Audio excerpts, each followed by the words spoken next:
As time goes on and speedruns of retro games get so incredibly optimized, the question is often asked, how long before we know everything about a game and nail that unbeatable run? Well, for a game like Banjo-Kazooie, which is over 20 years old, we're far from being able to answer that question. On March 22nd, 2019, a man who goes by the name of Ninpalk discovered one of the greatest skips speedrunning has ever seen. But before we can get to that, allow me to take you through the history of Furnace Fun in Banjo-Kazooie speedrunning.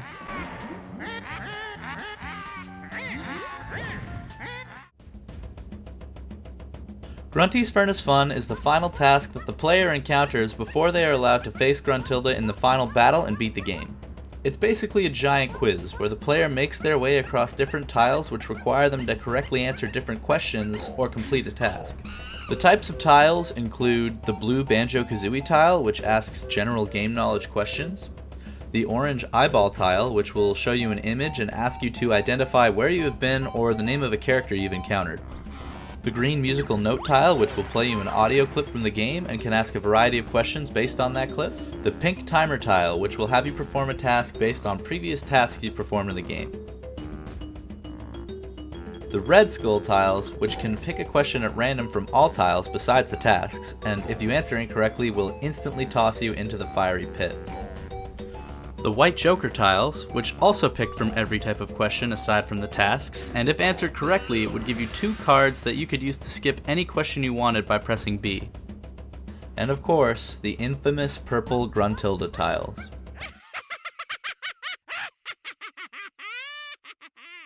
These tiles are a speedrunner's worst nightmare. The way they work is that the player was meant to talk to Grunty's sister Gruntilda at multiple points throughout Gruntilda's lair during the entirety of the game, and make sure to memorize every little fact about Grunty that she tells you. There are a total of 10 Gruntildas, which give you 3 facts apiece for a grand total of 30 facts. Why not simply memorize those as a speedrunner? Well, they each have 3 possible answers which are totally randomized every single time you start a new file. Obviously, as speedrunners, it would waste far too much time going out of our way to talk to every Gruntilda and write down all these answers. So what were we supposed to do when we had to answer a Grunty space in Furnace Fun? Just guess? Yeah, that's exactly what we did. Favorite drink? Candlestick milkshake. Dang. Bed at night. A huge sweaty baboon. Ah.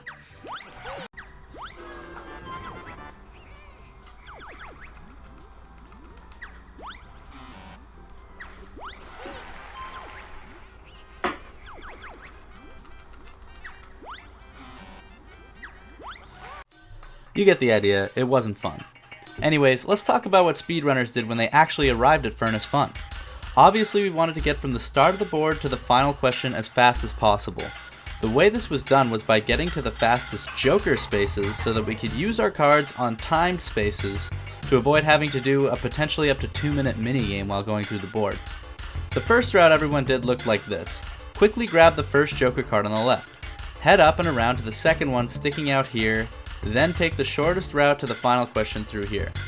As you can see, this route would give us 4 joker cards, 3 of which could be used to skip pink time spaces, and the extra one could be used to skip a grunty question and prevent us from having to sit there and guess.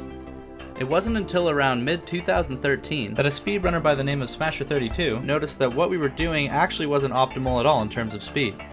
As you can see here, that route would require you to answer 4 grunty questions, each of which would be a complete guess with only a 33% chance of getting the answer correct and being able to move on. Smasher32 proposed a route that would start the same by heading to that first joker space on the left, but instead of continuing on the left side of the board, would go right, as this route would fittingly be named, and head all the way to the joker space at the far right of the board. From there you would similarly go through the shortest route to the final question. If you count the tiles, you'll notice that from the first joker space, both routes have 23 more questions to get through. So what made Smasher's route save time?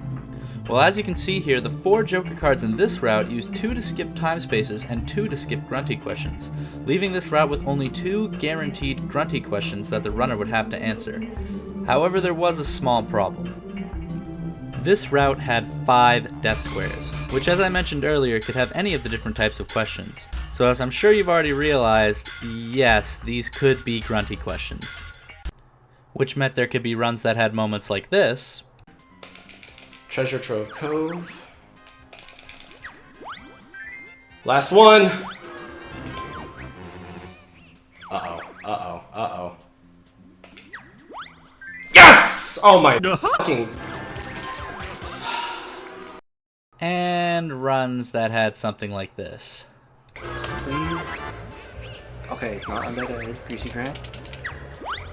Yes! Okay, dude, come on. Oh, you son of a... Dude, oh my god. Wow.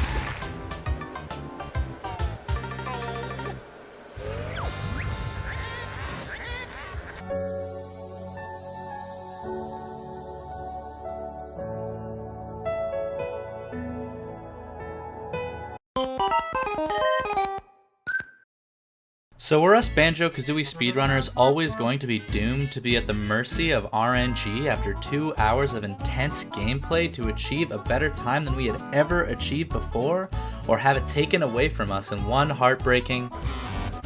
Well, finally, in April of 2014, a member of the community by the name of Bonaparte, who was sick and tired of seeing run after run die to the randomness of grunty questions, actually programmed what is known to the community as a Furnace Fun calculator, and would change the way speedrunners would look at Furnace Fun for the next 5 years. I won't go into great detail here, but basically, as you learned things about the grunty questions, you could input what you learned into the calculator and it would reduce your possible grunty answer patterns, starting from a possible 256. This meant that at least after learning a handful of the answers, we would have the entire set of grunty questions completely solved. Now this was fantastic. It gave runners the option of maybe sacrificing a handful of seconds to go talk to a Brentilda so that they could reduce their patterns, or at the very least quickly input the answers as they went through Furnace Fun to greatly reduce the RNG in the speedrun and save tons of time for runners on average. Of course it wasn't perfect and there would still be time lost to luck, but it was a real blessing for the community. But no one would expect what happened days later. Alright.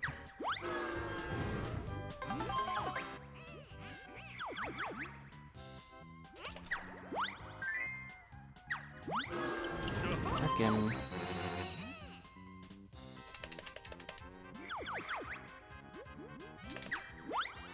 Wait, what? That's not Mad Monster Mansion? Dude. Wait. Guys, what just happened?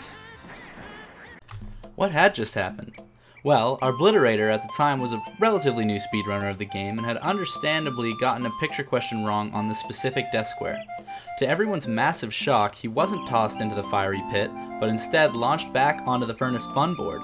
The invisible wall surrounding the board had disappeared, and in his confusion, he walked off the board. After a few quick attempts, several runners had managed to recreate the occurrence, and it was discovered that if you stood on a specific pixel on this death square, then intentionally answered the question wrong, the game would attempt to launch you downward to your death, but you would actually just barely stay on the board. The game is then put into a state where it believes you are dead, all of the invisible walls between the tiles and on the sides of the board are gone, and the player is free to simply walk into the final boss fight. When completing Furnace Fun as normal without this huge game-breaking glitch, there would be a cutscene that starts with Grunty running for her life, you rescuing your sister Tootie, then a whole bunch of credits would play, and then another cutscene would play where Banjo and Kazooie realize they still have to go finish Grunty off. This cutscene's about 6 minutes long. So by skipping this 6-minute cutscene, plus the time of answering 6 more Furnace Fun questions that save around 45 seconds, that meant this skip saved almost 7 minutes in the speedrun. What? Very shortly after this trick was discovered, a fellow by the name Super Genius developed a much easier version of the skip to set up, which is done on a different desk square and doesn't take any longer. Simply put one foot on the Grunty's face and one foot on the desk square and you got the pixel. So what was the route for Furnace Fun now? Well, you'd start off, as always, by grabbing the Joker cards on the earliest Joker space, but after that you'd simply go as quickly as possible to the desk square and perform Furnace Fun skip. On the way, you'd use your 2 Joker cards on the 2 time spaces and have to answer 3 guaranteed Grunty questions before you'd get to that desk square. Eventually, the normal strategy for Furnace Fun was to go out of your way for about 22 seconds to talk to the 2 Brentildas and get your calculator fully solved. So from having a 33% chance to guess correctly on 4 grunty questions, to holding your breath through 5 death squares that could be a grunty question and completely kill your run, we had come to a point where you could always get every question right in Furnace Fun as long as you had completely solved your calculator. But there was still the frustrating part of having to stop everything you were doing and talk to Brentilda when that wasn't required for the speedrun. For the next 5 years, this is how we did Furnace Fun. But that would all change on March 22nd, 2019, when Ninpalk discovered this. Okay, I started Furnace Fun. 1, 2, 3, 4, 5 questions, and then you can do this. Watch this. Oh my god, I got it pretty quick. Oh, it's a grunty. This. Okay, good, we got it. Boom! Look at this! Look at this! Oh my god! Ninpalk! Ninpalk! I can't be loud, it's 5:30 in the morning! On the Furnace Fun board, between every tile is a line of pixels where you can use Banjo and Kazooie's moves. This was a known glitch, but what Ninpalk discovered was if you can manage to get into Talon Trot while sliding onto a death square, you can actually answer the question as the animation is occurring for entering Talon Trot. Apparently, by answering the question in Talon Trot, the game doesn't launch you into the fiery pit or even launch you at all, but just makes you bounce a little straight up and down, still putting you in the state where the game believes you are dead and you can go straight to the final battle.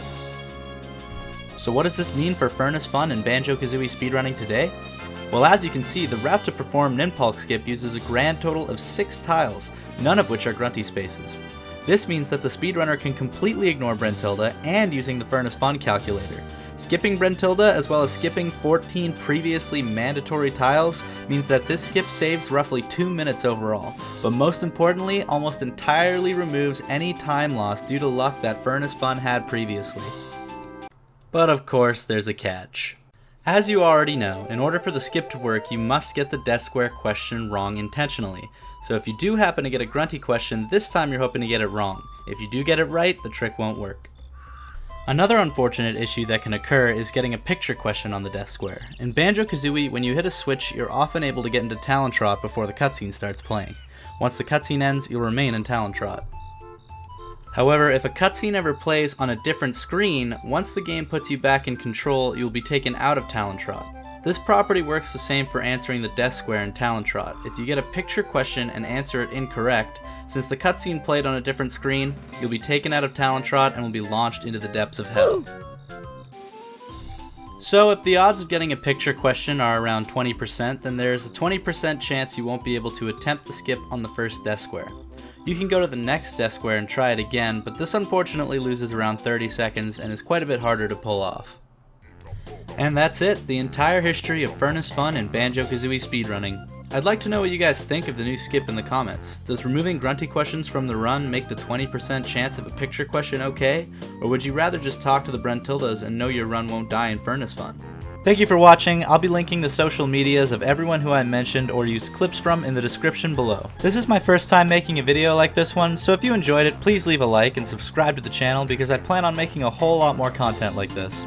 Also be sure to follow my live stream on Twitch for live speedruns almost every day. Catch you later!